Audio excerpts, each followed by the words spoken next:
Okay, this is Mr. Sanders. I'm getting ready to work problems number 3 and number 4. And it says look at each set of data.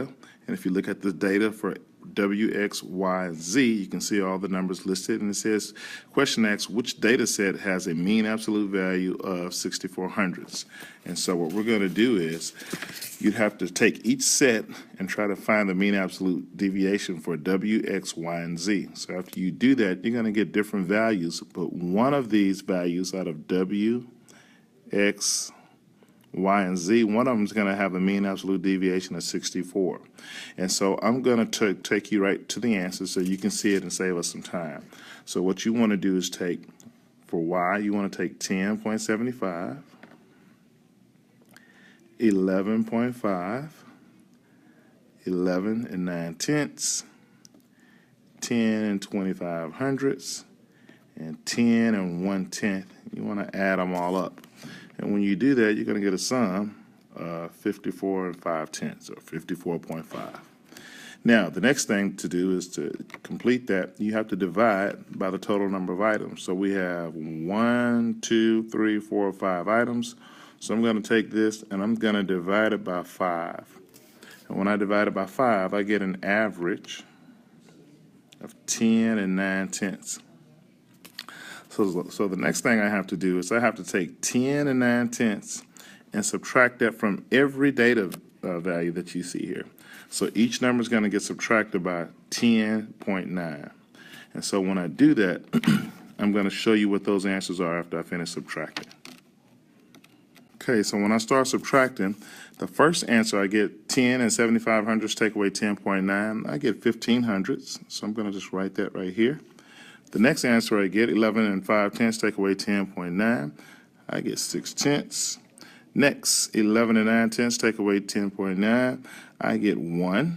Then next, 10 and 25 hundredths take away 10 and 9/10. I get 65 hundredths.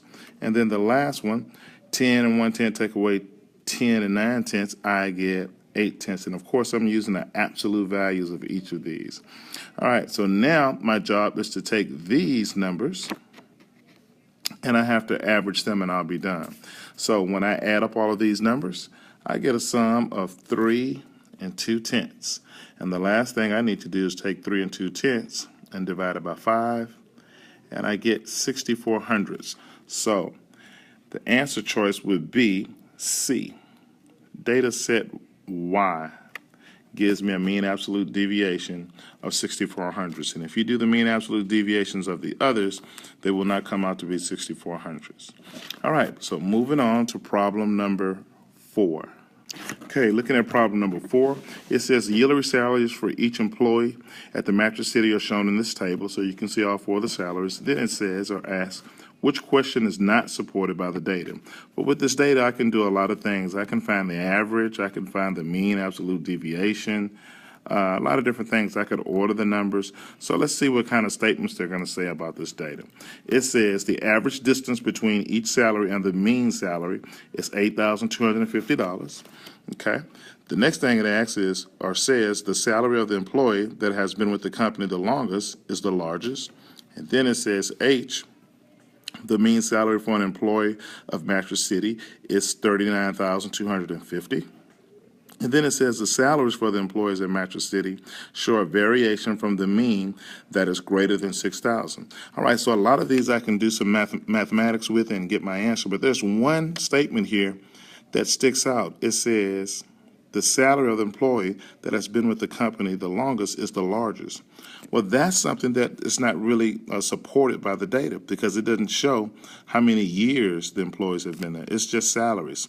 So like this 50,000 doesn't mean the person that's been there the longest. That person could be the boss, like a manager, a supervisor, or something like that.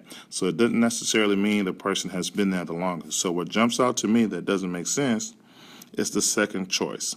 So answer choice G is the right answer for this one, and I don't even have to work out anything else because I know for sure that that information is not supported with the table. So there you have it. It's question number 3. Your answer is B, and then question number 4, your answer is G. And on yesterday we said problem number 2 The answer was 3.3, and a lot of us agreed that yesterday both of these answers came out very close to 1 6/10, so a lot of us went with C for problem number 1.